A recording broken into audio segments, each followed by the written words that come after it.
Welcome to my blog दोस्तों। स्वागत है मेरे ब्लॉग में। बाबा साहब भी सोचते होंगे कि किस औरत को मैंने आज़ाद किया। उस औरत को आज़ाद किया कि जो औरत कुछ बनना चाहती थी, कुछ देश के हित में काम करना चाहती थी, या उस औरत को आज़ाद किया कि जो सिर्फ भगवान में रमना चाहती है, उसके अलावा कोई और दुनिया देखना ही नहीं चाहती, या उस औरत को आज़ाद किया जो बड़े बड़े पद पर है लेकिन सही ढंग से काम नहीं करती और वो भ्रष्टाचार करती है, और वो पुलिस स्टेशन में जाकर औरत लड़कियों की जाति पूछती है। उस औरत को मैंने आज़ाद किया। और बहुत सारे क्वेश्चंस आते, भाई उस औरत को आज़ादी वो धर्म नहीं दे सकता, वो आज़ादी बाबा साहब ने दी। कभी कभी सोचते हैं हम कि भाई ये आज़ादी किन के लिए थी। ये आज़ादी उन महिलाओं के लिए थी जो कुछ करना चाहती है, जो कुछ बनना चाहती है, और जो कुछ इस देश के हित में फैसले लेना चाहती है, इस देश को कुछ देना चाहती है। और वो उस कारण घर की बेड़िया जिम्मेदारी के कारण वो भाग नहीं ले सकती, वो कुछ कर नहीं सकती अपना, इसीलिए ये आज़ादी दी है। और वो कर क्या रही है भाई? हर रोज़ न्यूज़ में पढ़ते हैं हम लोग, कोई औरत मर्डर कर रही है अपने पति का, कोई अपने बच्चे मार डाल रही है। अरे भाई, सोच सोच के पागल होते हैं। कोई लड़की अब प्रेमी के लिए अपने घर वाले को ही मरवा देती है। कभी कभी सोच में पड़ जाते, बाबा ये आज़ादी तुमने तो दी है, लेकिन ये आज़ादी का औरतें बहुत ही बढ़िया फ़ायदा ले रही है ना।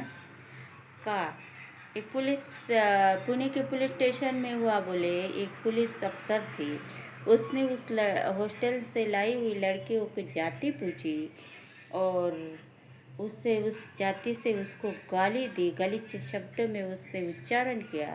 तो क्या इसके लिए तुम्हें आज़ाद किया था भाई कि एक औरत होकर एक औरत को टार्चर करो? क्या वो गलत थी बेचारी?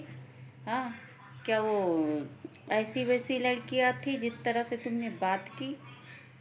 नहीं नहीं। अरे एक औरत हो, एक औरत ऑफिसर बनी हो, और तुम पुलिस स्टेशन में अगर जाति पूछती हो, तो तुम किस बात की तुमको आज़ादी, इसलिए आज़ादी दी कि तुम इस तरह की बातें करो? आपको न्याय के लिए बिठाया है, अन्याय करने के लिए नहीं, समझो क्या। जैसे जैसे मैं औरतों की आज़ादी देखती हूँ भाई, फुल टाइम आज़ादी है, लेकिन इस आज़ादी का अर्थ तो अलग ही है। बेचारे पति देव तो काम पर चले जाते हैं, हाँ भाई मोबाइल पे रहो, दिन रात रहो, लेकिन कोई बॉयफ्रेंड काय को ढूंढना है भाई आपको, आपका पति होने के बजाय, है ना? नहीं है तो कोई और बात है भाई। जिस प्रकार की आज़ादी भुगतने है ना औरतें, तुम देखते हो। मैं ये नहीं कह रही हूँ कि औरतें की आज़ादी के खिलाफ हूँ मैं, लेकिन जिस प्रकार से आज़ादी भोगती है, जिसने आज़ादी दी है, उसका नाम वो फोटो पर लाती भी नहीं।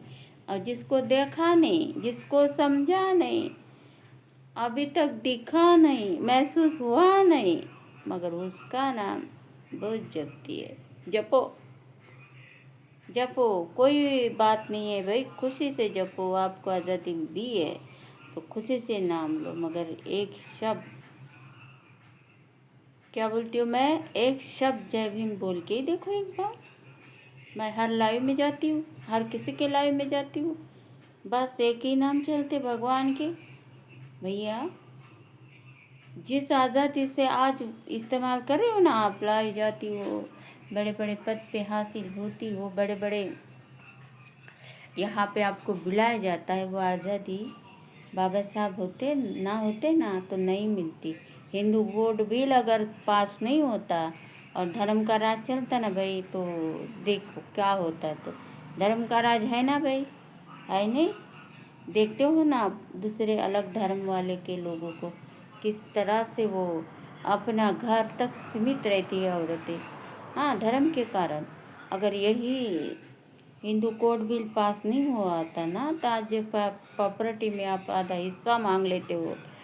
और कहीं भी घूमने की आज़ादी, कुछ भी करने की आज़ादी, मंगलसूत्र ना पहनने की आज़ादी हम नहीं पहनते भाई, और ना सिंदूर ना लगाने की ये आज़ादी हमें दी है, हमको मिली है उस व्यक्ति से जिसने हिंदू कोड बिल के लिए, हमारे लिए, हमारे आज़ादी के लिए इतना सोचा। अरे 100 बार चले जाओ तुम तीर्थ धाम, यात्रा, कितने भी भगवान पे, एक बार जय भीम बोल के देखो, पता चल जाएगा क्या चीज़ है जय भीम। नहीं भाई, इनको तो बस यही है, इनकी दुनिया यहाँ तक सीमित है। वो बोलते हैं ना कि जब तुमको आज़ादी मिली तो आपने क्या किया उस आज़ादी का। जब भगत सिंह ने आज़ादी दी है हमको, आज़ादी देश को, तो क्या किया नहीं, कहा आज़ादी, किस आज़ादी का फ़ायदा कौन ले रहे हैं आप आजकल, देखते हो ना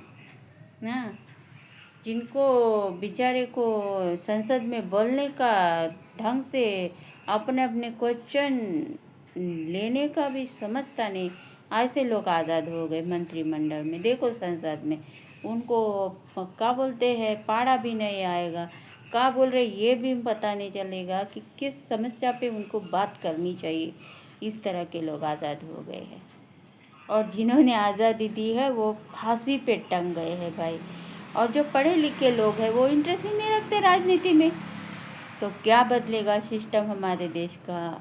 मालूम है राजनीति में गुंडागर्दी, क्योंकि ये लोग ही गुंडे ही लोग हैं राजनीति में, देखता है ना, किसी को कुछ बोला तो उसके क्या बोलते हैं, उसके पीछे लोग के दौड़ जाते एक दूसरे के आंग पर, वाह भाई वाह, बहुत अच्छा।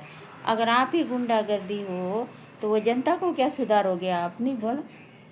हाँ, जिस प्रकार से आजकल गुंडागर्दी, किसी को भी उठा के घर से भाग लो, कोई नहीं, बस तुम्हारा राज है तो पुलिस स्टेशन पे भी आपको छूट। ऐसा नहीं है भाई, आज़ादी का मतलब है सबके लिए इक्वल, समानता, सबके लिए कानून एक जैसा, चाहे ऊंचा हो चाहे नीचा हो, चाहे अमीर हो चाहे गरीब हो, चाहे वैसा नहीं, समझो क्या। उसने फ़ोन ऊपर से लगाया, उसकी गलती नहीं होकर भी, उसकी गलती होकर भी उसे छुड़ा दिया, ये नहीं चल सकता। गलती है, रखो जेल में, चाहे कितना भी ऊपर से फ़ोन खनखन आए। ऐसे पुलिस अफसर होने चाहिए, उन्होंने बताना चाहिए मंत्री को, हम सरकार के गुलाम नहीं हैं, हम संविधान के गुलाम हैं, इस देश के जनता के गुलाम हैं। का समझो का, यही अगर रहा रवैया तो ये नेता भी, मंत्री भी सुधर जाएंगे, कि उनको भी लगेगा ये पुलिस हमारे बस की बात नहीं है। जो सही है वो करो, जो गलत है उसको मत ही करो तो अच्छा है। सरकार के गुलाम बनने से अच्छा है भाई जनता के गुलाम बनकर रहो, जनता के हितकार बन के रहो तो अच्छा रहेगा। क्योंकि सरकार क्या है, आती और जाती है, पतझड़ के सावन की जैसी है, कब आएगी कब चली जाएगी पता नहीं चलेगा। लेकिन जनता भी यही रहेंगी, तुम भी यही रहोगे, आपने किया अत्याचार अन्याय जनता हरदम याद रखेंगे, समझो क्या। इसीलिए अगर कोई सही के लिए प्रोटेस्ट कर रहा है, सही के लिए लड़ रहा है, तो आपसे भी गलती ना हो कि वो पीटा जाए, आपका फर्ज है कि आपको रोकना है। वहाँ से ऊपर से आर्डर आ रहा है आपको, माना हमने, लेकिन इतने भी मत गुलामी करो कि पूरे उनके गुलाम बन जाओ। चापलूसी करने में क्या मज़ा है भाई। अरे पुलिस अफसर वो है कि वो मंत्री को सैल्यूट ना मार के उसके साथ में ऐसा कालर टाइट करके खड़ा रहता है, उसे कहते हैं सैल्यूट है ऐसे अफसर को।